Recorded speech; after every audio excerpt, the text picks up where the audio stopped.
Like his father, Justin Trudeau is an internationalist. Pierre Trudeau found the nationalism of his native Quebec narrow and confining, and he was never entirely comfortable with the economic nationalists in his own Liberal Party. But he recognized that both were powerful forces and acted accordingly. Bilingualism was his attempt to defang Quebec separatism. The National Energy Program was in part an attempt to counter the power of multinational oil companies operating in Canada. Prime Minister Justin Trudeau listens to his introduction before a town hall queue.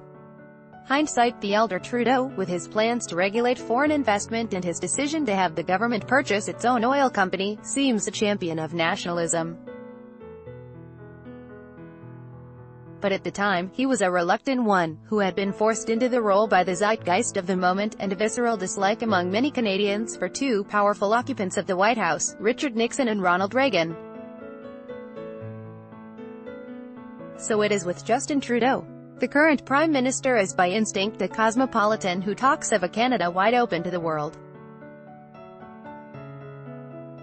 Article continued. Below, has explicitly disavowed his father's national energy program and, as evidenced by his stubborn refusal to impose a so-called Netflix tax on foreign video streaming, has little interest in using the state to support cultural nationalism. He has no sympathy for Canadian newspaper publishers who argue that federal tax policy is biased in favor of foreign internet giants like Facebook and Google. When the younger Trudeau became Prime Minister 3 years ago, these internationalist positions reflected the mood of the times. They seemed modern and digital. It was easy to dismiss economic or cultural nationalists as out-of-date anti-Americans. But U.S. President Donald Trump has changed all of that. With his trade war and his explicit attacks on Trudeau, he has breathed new life into a chippier form of Canadian nationalism. When Trudeau declared last month that he wouldn't be bullied by Trump, there were cheers around the country.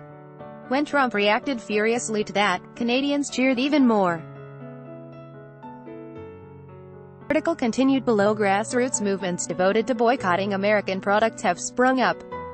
Asked about this, Trudeau smiled and said Wednesday that he always encourages people to buy Canadian. On Friday, the government announced it would spend up to $2 billion to support industries and workers affected by Trump's punitive tariffs on Canadian steel and aluminum. As well, it said it would go ahead with plans to retaliate by imposing equivalent tariffs on U.S.-made goods. "We will not escalate and we will not back down," Foreign Affairs Minister Chrystia Freeland said. You could almost hear Canadians cheering again. Trump has reawakened a powerful force in Canada. Trudeau understands the politics of this and has rather cleverly used it to his advantage. When his office discovered last week that Stephen Harper was meeting senior Trump officials in Washington, it managed to insinuate, without exactly spelling anything out, that the former Conservative Prime Minister was acting as a fifth columnist against Canada in the trade war. If the trade war ends quickly, Trudeau need not do much more than he has. The financial aid announced Friday will get affected industries over the hump until matters return to normal. But if the trade war lags on or intensifies, as Trump has threatened, there may be no normal to return to. That's when Trudeau, like his father, may be forced to embrace the messier part of nationalism, the protectionism, the use of state power to restructure industry, the insulation from the vagaries of world markets. In the long run, the answer for Canada may well be to reduce its dependence on the U.S. But as Pierre Trudeau discovered when he tried to diversify trade, the long run can take an inordinate amount of time to reach. In the meantime, people have to eat.